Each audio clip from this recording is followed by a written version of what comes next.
안녕하세요. 네, 초등도덕교육 방법론 강의 시간입니다. 네, 오늘은 도덕교육과 과정 관련해서 선생님들께서 수업 설계를 하고 이후에 발표를 하게 되어 있는데요. 그 전에 함께 교과서를 살펴본다고 말씀을 드렸었는데, 그 전에 우리 2015 개정교육과정 안에 도덕과 교과용 도서가 어떻게 구성되어 있고 왜 또 그렇게 구성을 하게 되었는지 한번 살펴보려고 합니다. 함께 그 내용 살펴보고 그 다음에 이제 또 대면으로 교과서를 직접 보면 도움이 될 것 같습니다. 교과서는 굳이 왜 바뀔까요? 그나마 다행인 게 있다면 도덕과의 경우에는 아직까지 검인정 체제로 전환하지 않고 있죠. 다행이라는 표현은 좀 우스운데, 사실 선생님들께서 그래서 교과서를 한번 본다고 할 때 타 교과와 다르게 하나만 살펴보면 되는 거죠. 국정교과서 하나만 보면 되기 때문에 공부하기에는 수월해요. 그리고 실제로 2022 개정 교육과정에서도 국어하고 도덕은 국정의 틀을 근간을 유지한다고 지금 거의 그런 쪽으로 지금 확정되어 가는 분위기입니다. 공식적으로 발표는 하지 않았지만. 그래서 아무튼 도덕 교과서가 어떻게 구성되었는지 한번 살펴보도록 할게요. 근데 개편은 왜 할까요? 도덕 교과서는 교육 과정과 마찬가지죠. 교육 과정이 개정되면 그 개정된 교육 과정에 따라 교과서도 바뀌어야 되겠죠. 그래서 이제 그 교육부에서는 이렇게 이야기합니다. 원래 2015 개정 교육과정이 도입되기 전 2009 개정 교육과정기에서 초등도덕과 교과서가 국가사회적 요구, 또 2009 개정 교육과정의 기본 어떤 정신이 있을 거 아니에요? 그런 정신의 구현, 또 덕과 인격, 인성 여러 측면에서의 통합적인 접근을 시도했습니다. 2009가. 교과서 단원의 체제나 구성 방식, 그리고 외형 체제 같은 것들도 그 2009 개정교육과정이 추구하는 그 가치에 맞게 개선하였고, 교육 내용도 적정화하였습니다. 근데 이러한 2009 개정 도덕과 교육과정기의 교과서가 과거 그 전에 비해서는 훨씬 더 체계적이고 자료 제시나 구성 방법에 있어서도 선생님들과 학생들이 함께 이렇게 수업을 이끌어 나가는 데 있어서 훨씬 발전된 모습을 보여주고 있다고 볼 수 있어요. 하지만 여전히 뭐 완벽한 게 어디 있겠습니까? 교육과정을 계속 개정을 거듭하면서 교과서도 역시 더 질적으로 도약할 수가 있겠죠. 또 한편으로는 그럼에도 불구하고 그 교실에서 수업하라는 교사 입장에서는 아니 그전이나 과거에나 지금이나 도덕 교과서에 담고 있는 내용들은 되게 유사하다. 뭐 아주 디테일하게 어떤 이야기를 담고 있느냐는 조금씩 차이가 있겠지만 구체적인 어떤 덕목을 토대로 도덕적 판단이라던가 사고력 그걸 신장을 지향하고 있고 도덕적 정서라든가 또 결국에는 도덕적 행동을 이끄는 쪽으로 가르치라는 방향에서 내용 구성이 되어 있지 않느냐. 왜 이렇게 그 교육과정을 개정하면서 그때마다 또 교과서를 이렇게 바꿔가느냐. 뭐 교과서의 그 소재가 내용이 예를 들면 현대 아이들의 어떤 일상과 더 결부되는 내용들로 일부 수정될 수 있다. 그런 부분에는 동의하더라도 전면적인 개편에는 좀 의구심을 갖는 선생님도 있어요. 왜냐면 개정에 대한 피로감은 분명히 있거든요. 이미 익숙해진 예를 들면 내가 그동안 지도하고 있던 5학년, 6학년 학생들이 있는데 그 교과서가 사실은 해를 거듭하면 선생님 입장에서는 그 다음엔 안 봐도 뭐가 나온다라는 것도 알고 있을 정도가 되고 또 작년에 지도했더니 학생들이 이런 소재로는 흥미롭게 다가가지 못하는구나. 내가 교육과정을 재구성해야 되겠구나. 뭐 등등의 고민을 과거에 했기 때문에 그 다음엔 당연히 더 나아진 그 수업 설계를 할 수 있고 또 학생들에게 유의미한 교육 활동을 제공할 수가 있겠죠. 근데 그럼에도 불구하고 교육과정이 개정되면 그에 맞물려서 교과서가 개편을 해왔습니다. 근데 그러면 교사들을 설득해야 될 거 아니에요? 왜 우리가 이 교과서를 개편할 수밖에 없는가? 그 명분을 만들어야 되는데요. 이번 2015 개정교육과정에서 도덕교과서가 개편이 필요하다라고 주장하면서 내세운 근거가 크게 네 가지입니다. 첫 번째가 학습량이 많다는 점, 그리고 기존 그 2009 교과서의 내용 중에서는 다소 아이들의 그 발달 단계상 초등학생들의 그 수준에 비했을 때 다소 어려운 내용이라고 여겨지는 부분들이 있다. 그리고 세 번째, 구성 방식이 상당히 획일적이고 경직되어 있다는 점입니다. 그래서 좀 다양한 방식으로 좀 접근했으면 좋겠다. 그런 요구를 우리는 받아들였다. 뭐 그런 차원이고요. 네 번째가 가장 또 눈에 띄는 점인데요. 2009 때와 다르게 그 외형이나 편집상의 엄청 이렇게 뭐죠? 신선하고 뭔가 좀 보고 싶은 책을 만들었어요. 사실 이거는 주관이죠. 제 주관적인 입장에서 말씀을 드렸는데 2009하고 비교했을 때는 교과서가 훨씬 더 학생들한테는 재밌어 보이고 아기자기하게 이렇게 구성된 느낌을 확연히 그 차이를 느낄 수가 있습니다. 특히 또 여러 가지 그 활동들의 그 말머리를 어떻게 구성했느냐만 봐도 그걸 확연히 느낄 수 있는데요. 이거는 실제로 다음 차시 또 다음 주 시간에 교과서를 보면서 선생님들께서 직접 확인할 수 있을 겁니다. 하나씩 부연 설명을 차례대로 드리겠습니다. 먼저 학습량이 많다는 점인데요. 이 부분은 2009 개정 교육 그 교과서 개발에서는 내용 적정화를 위해서 그 차시당 쪽수를 4쪽으로 한정하면서 학습량을 줄이려고 노력했어요. 그럼 한 차시가 4쪽이니까 두 차시면 8쪽, 3차시면 12쪽이 되겠죠. 그런 방식으로 구성하다 보니까 양도 상대적으로 좀 많다라는 느낌이 있었습니다. 사실 기존에 과거에 우리 선생님들 세대 때도 아마 있었을 텐데 생활의 길잡이라고 기억나시나요? 예. 도덕 교과와 그 보조 교재인 생활의 길잡이까지 하면 사실 도덕과가 그 주당 그 1시간에 그 편성된 1시간을 가지고 이 교과서를 가지고서 온전하게 수업을 한다는 건 사실 불가능에 가까워요. 그래서 거의 그 당시에 선생님들을 보면 생활의 길잡이는 말 그대로 보조 교과서니까 거의 다루질 않았죠. 정말 필요할 때만 도덕 교과서에 있는 내용보다는 생활의 길잡이에 있는 내용이 확연히 더 좋다, 타당하다 했을 때 활용하거나 아니면 개별 과제를 부여하거나 할 때 그럴 때 보통 사용했습니다. 엄청 두꺼워요. 그런데 이제 그게 그 당시 문화만 하더라도 보통 2000년대 초반이죠. 이때까지만 하더라도 교과서는 선생님들께서 수업을 할 때 사용해야 될 어떤 하나의 소재로서의 예시 성격보다는 반드시 해야 되는, 그러니까 교육과정을 학생들에게 이제 운영한다고 할 때요. 교육과정을 운영한다고 할 때 그 최종 그 수단이 교과서고, 그래서 교과서를 가지고 학생들에게 배부되어 있는 교과서를 그 진도를 빼지 않으면 선생님 교과서 안 나가는데 이 부분 안 했는데요? 라는 그런 말을 듣죠. 그럼 우리 교사들이 오히려 이제 해명을 하죠. 교과서 소재일 뿐이야. 근데 그 당시만 해도 이미 그 부모님들조차도 이런 교육과정 운영에 있어서 교과서가 하나의 소재일 뿐이라는 거에 대한 인식을 거의 이렇게 좀 자리를 잡지 못한 상태였습니다. 그래서 한 차시 가지고 도덕 수업을 두 권의 책을 한다는 건 상당히 어려웠죠. 그래서 그걸 해명하는 것도 사실 상당히 힘든 일 중에 하나였습니다. 그래서 결국 생활의 길잡이는 없어졌죠. 근데 그럼에도 불구하고 이 도덕 교과서는 한 차시를 가지고 진행하기에는 좀 버겁다. 그런 얘기들이 계속 꾸준히 2009 개정교육과정이 적용되는 상황에서도 있어 왔다는 겁니다. 만약에 교사들이 느끼기에 한 차시의 시간을 가지고, 한 시간을 가지고 하기에 도덕교과서의 내용이 많다라고 느껴진다면, 그러면 그 다음에 어떤 일이 벌어질까요? 선생님들이 느끼기에 교실에서 이제 아이들을 가르칠 때, 내용이 너무 많은데 하면 어떤 식으로 이제 아이들한테 접근을 할까요? 보통은 이제 결국은 선생님들의 에너지 소모가 추가로 들 수밖에 없는 거예요. 교과서를 활용한다면. 왜냐하면 재구성을 해야 되고 아이들한테 이 부분은 선생님이 다른 내용과 연계해서 할 거야. 이 부분은 안 해도 된다. 등등의 얘기를 계속 해나가야 되죠. 또는 또 학습량이 많다고 실제로 많아서 이 학습량을 근데 나는 또 고지고대로 이렇게 지키려고 다 하려고 하는 선생님이야. 만약에 그런 선생님이라면 그 많은 내용을 학습하기 위해서 어떻게 할까요?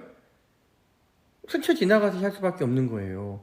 예를 들면 10가지를 1시간 동안 하는 거와 20가지를 1시간 동안 할 때는 아무래도 더 적은 10가지를 1시간 동안 할 때 더 밀도 있는 수업을 할 수가 있겠죠. 결국 이것은 도덕 학습이 부실해지는 결과를 초래한다는 것을 의미하는 겁니다. 그리고 이것은 다시 도덕교육 그 자체에 대한 또 선생님들, 학생들 사이에서 거부감을 형성하기까지도 할 수 있고, 그렇게 되면 도덕교과에 대한 흥미 저하, 학생들은 결국은 흥미가 저하되면서 내가 도덕적인 사람이 돼야지, 또는 뭐 유덕한 인격을 내가 형성해야지 라는 방향으로 교사가 학생들과 수업을 이끌어가는데 상당히 장애물로 작용할 확률이 큽니다. 그래서 이제 2015 개정 교육과정에서는 학습량을 더 줄여야 된다. 그 방향에서 그 개편을 하게 되었습니다. 다음 내용 수준인데요. 사실 이 부분도 이미 2009 때도 계속 제기되던 그 문제였어요. 물론 난이도 조절을 한다고 계속 해봤겠죠. 현장의 목소리를 반영해서. 근데 그럼에도 불구하고 이게 교사들이 많이 사실 2009 때까지만 해도 교사들이 이 교육과정 개발에 참여한다는 건 사실 좀 극히 드물었습니다. 만약에 참여한다 하더라도 기본 최소 뭐 박사학위를 받은 사람들, 그런 사람들이 참여했고, 또 교과서를 개발하는 과정에서도 그렇죠. 그 당시만 해도 초등학교는 모든 교과가 검인정이다 보니까 그 대부분 대학에 있는 교수님들을 중심으로 해서 교과서가 개발됐어요. 그러다 보니까 학생의 입장, 현장의 목소리가 반영되는 게 상당히 제한적이었습니다. 그래서 차기 교과서 2015 개정 교육과정 개발과 발맞춰서 교과서를 개발할 때 도덕과에서는 학생 입장을 좀 더 고려해 보려고 노력해 보자. 그리고 학생 수준에 적합한 내용, 그리고 어휘도 마찬가지야. 어휘 수준이나 그 학습 문제 난이도가 학생들이 쉽게 받아들일 수 있고 흥미롭게 다가갈 수 있는 그런 내용들로 좀 구성해야 되지 않겠느냐. 네, 그런 방향에서 교과서 내용을 손을 봤습니다. 이 부분은 어려운 부분인데 한편으로는 또 노력의 차원에서 또 판가름 나는 부분이기도 해요. 얼마나 더 이 교육과정 교과서를 개발하는 사람들이, 개발자들이 학생들의 지적 도덕적 발전 수준에 맞고, 이 학생들이, 요즘의 학생들이 무엇에 관심을 많이 갖고 있는지, 그 아이들의 그 생활 장면에 끊임없이 들어가려고 하고, 그래서 그 속에서 유의미한 어떤 도덕 관련된 문제점들을 갖다가 뽑아내고, 그걸 또 하나의 소재로, 생활 소재로 교과서에 녹여내려고 하는 그런 노력, 그런 것들이 반영이 돼야 조금 더 좋은 교과서가 탄생할 수 있겠죠. 다음으로 세 번째입니다. 구성 방식이 상당히 아까 획일적이고 경직되어 있다고 했죠. 구체적으로 말씀드리면 하나의 단원이 도입, 그 다음에 도덕적 지식 이해, 그 다음에 가치 판단, 그 다음에 심정, 그 다음에 행동, 그 다음에 정리, 이런 방식으로 이제 이루어져 있었습니다. 딱 고정적인 거죠. 이러한 구성 방식은 덕, 인격, 뭐 이런 세 측면에 대한 통합적 접근에 유리할 수 있어요. 왜냐하면 가치 판단, 그 다음에 마음, 감정, 행동, 지정의, 이런 부분을 통합적으로 접근한다는 건 눈에 드러나죠. 확연히 보여져요. 그렇게 유리하게 되지만, 하지만 단원을 그렇게 구성함으로써 모든 단원이 그냥 그렇게 구성되면서 획일적인 일이 되는 거죠. 어떤 사람은 또 이걸 이거 효율적이고 좋은 방식이다, 확실하게 말을 안 해도 이게 그 교사 입장에서 교과서가 어떻게 구성되어 있고 어떤 흐름으로 진행되어야 되는가를 갖다가 그냥 암암리에 쉽게 받아들일 수 있지 않느냐. 한편에서 그런 이야기를 하는 경우도 있지만, 대체적으로는 너무 획일되어 있고 경직되어 있다는 쪽의 목소리가 컸습니다. 그래서 이번 2015 개정 교육과정 당시에는 개발자들이 또 역시나 한 사람이 모든 단원을 개발하는 게 아니잖아요. 그 점을 고려해서 최대한 그 단원별로 교과서를 개발하는, 교과서의 그 단원을 개발하는 그 팀별로 최대한 그 창의적으로 접근할 수 있도록 많은 부분을 열어두었습니다. 그 느낌이 실제로 교과서에서 느껴지고요. 이것도 한번 쭉 교과서를 보면서 한번 같이 살펴볼게요. 그래서 마지막으로 외형과 편집상의 아쉬움들이라고 제가 말씀을 드렸는데요. 표지 사파나 구성 내용이 전반적으로 더 세련되게 제공되어야 될 필요가 있다. 실제로 제가 느끼는 건데요, 이거는. 이번에 그 사회랑, 그다음에 과학, 수학이 검인정 체제로 바뀌면서 여러 출판사에서 지금 초등학교에서도 이제 그 검인정 도서 선정 심의회를 거쳐가지고 그 출판사를 선정을 해서 책을 보게 되어 있는데, 상당히 그 확연히 눈에 막 들어옵니다. 좋은 책들이. 그리고 되게 다채롭게 또 다양한 활동들로 구성되어 있고, 어떠한 자료들을 갖다 추가로 또 제공해가지고 어필하는 경우도 있어요. 그래서 선생님들마다의 그 가르치는 성향, 또 우리 반 아이들의, 우리 학교의 학습 풍토나 이런 걸 그 고려해서 그에 맞는 조금 더 적합한 교과서를 선정할 수 있는 그런 환경이 이미 조성되어 있습니다. 물론 도덕은 아니지만. 그렇지만 도덕은 국정이니까 더 조심해야 되겠죠. 더 유의해야 되고 더 양질의 교과서를 개발할 수 있도록 노력해야겠죠. 네.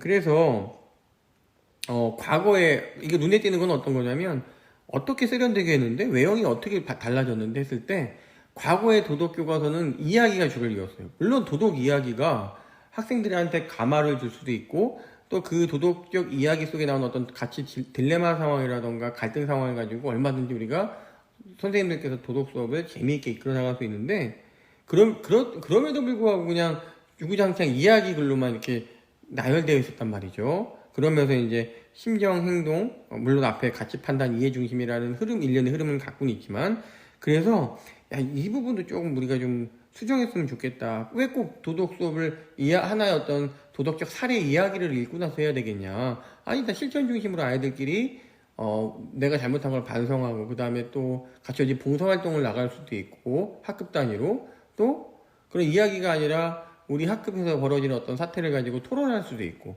등등의 다양한 방법들이 교과서 안에 직접 이렇게 소개가 돼야 된다. 근데 그런 문제 인식을 갖고 도덕 교과서가 개편이 되었습니다.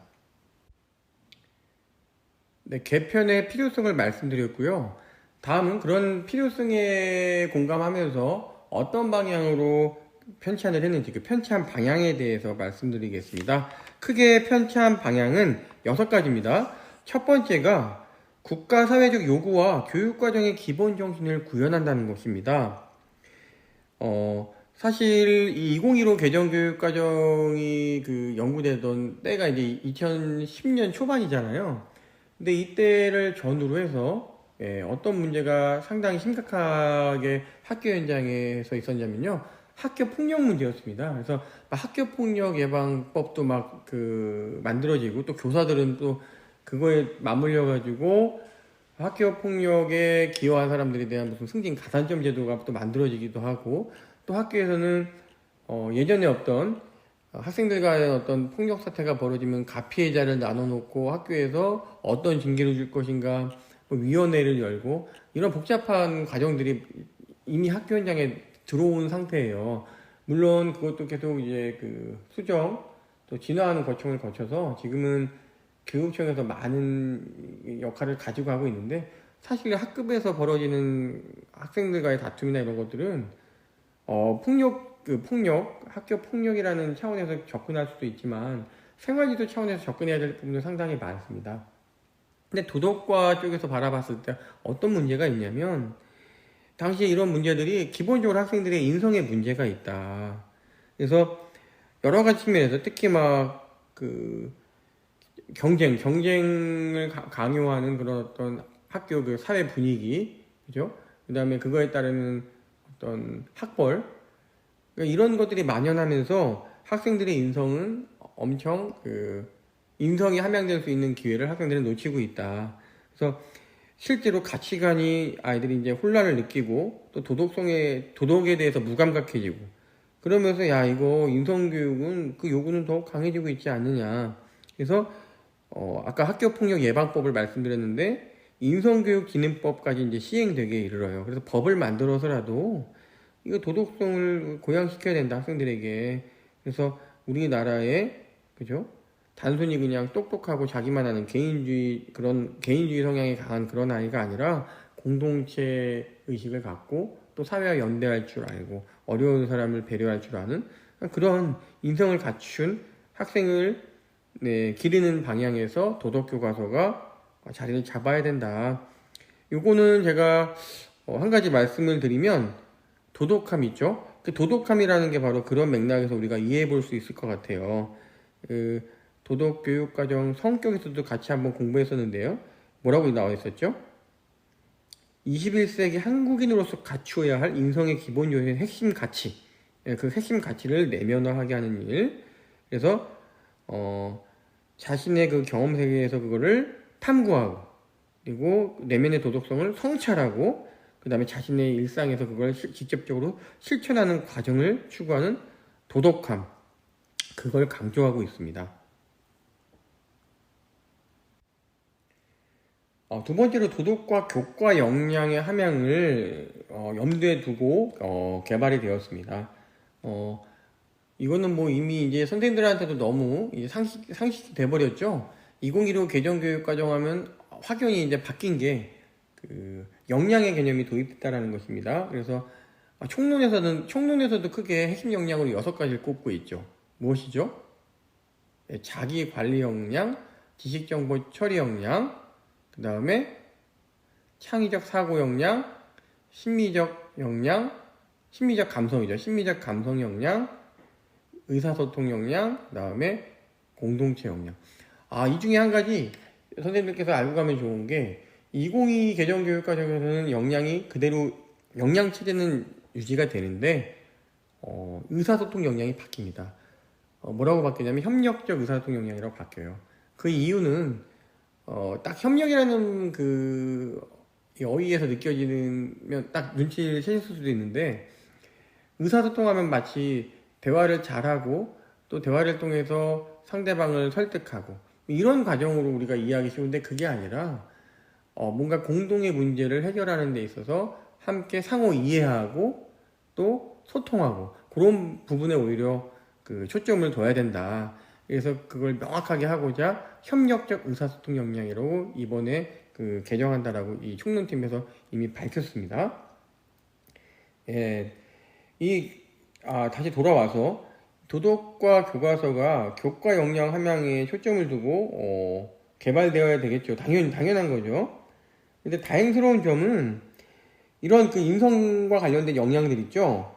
무엇이었죠? 자기존중 및 관리 능력, 그다음 도덕적 사고 능력, 그다음에 도덕적 대인관계 능력, 도덕적 정서 능력, 도덕적 공동체 의식, 또 그리고 윤리적 성찰 및 실천 성향 이렇게 6가지가 도덕과에서 제시하고 있는 역량이잖아요.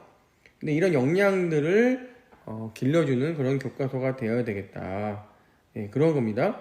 그래서 초등학교 목표 부분에서 특히 우리 일상에서의 나의 삶을 반성한다든가 또 여러 가지 그 도덕적 문제 사태를 내가 탐구하고 그다음에 같이 덕목이나 규범을 이해하고 또 실천하는 그런 과정을 설정할 때 상세화해서 성취 기준으로 그걸 제시하고 있어요.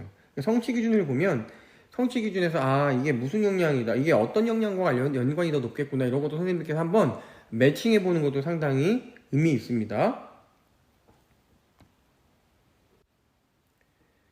그 다음에 세 번째는 도덕교과서가 학생이 스스로 공부할 수 있는 방향에서 구현되어야 된다. 그래서 편찬 방향에서도 그걸 명시하고 있어요. 뭐냐면 친절한 교과서가 돼야 된다.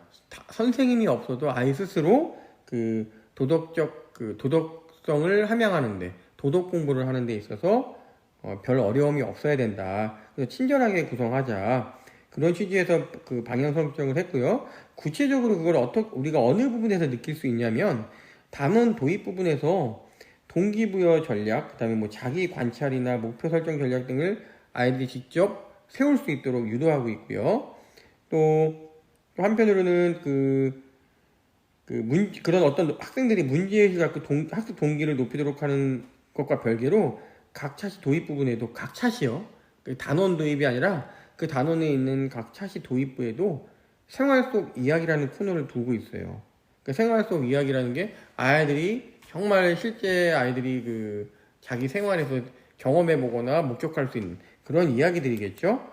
또 전체 그 학습 방향을 이렇게 한눈으로 파악할 수 있도록 그런 매력적인 어떤 사파와 글들을 제공하고 있습니다. 이것도 같이 책을 직접 살펴볼게요. 네, 궁금하시죠?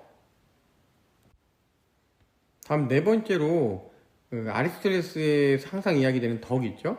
덕, 인격, 교육적 접근에 기초한 이론, 그리고 실제로 그런 아리스토텔레스 이론에 기반한 진정한 통합을 추구하고 있습니다. 그래서 우리가 이제 선생님들도 아마 이제 익숙해져야 될 텐데요.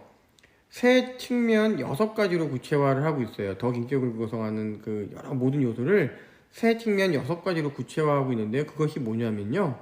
살펴보면 지, 정, 행 측면의 요소들이겠죠.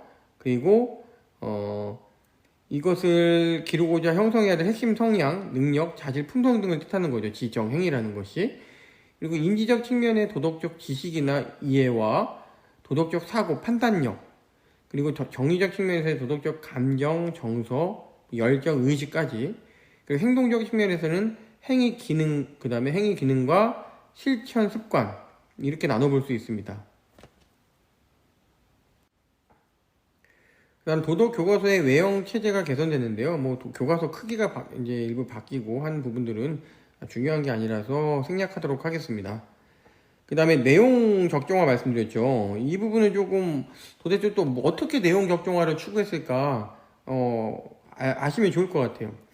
그러기 위해서 일단 외면적인 제한을 두었어요. 각 차시에서 다루는 어떤 내용 요소도 선택과 집중의 원리에 따라서 엄선해서 너무 많이 제시하지 않고 2개에서 3개 정도로만 제시하도록 하였고요. 그러면서 이제 내용 자체가 어마어마하게 많아지는 경우는 원천적으로 차단이 될 수밖에 없겠죠. 네, 그리고 교과서에 제시된 그 교수학습 활동이 자칫 너무 어려우면 아까 그 아이들한테 오히려 부담이 된다고 했잖아요. 그래서 학습 부담을 경감시키는 차원에서 그 내용 수준을 좀 낮췄다. 그런 부분도 선생님들께서 감안하시면 될 것 같아요. 그런 부분들이 교과 내용의 적정화와 연결이 되는 이야기입니다. 예, 여기까지 지금 저하고 같이 현행 2015 개정 교육과정에 의거해서 개발된 도덕 교과서의 그 개편 필요성과 편찬 방향 그 2가지를 함께 살펴보았습니다.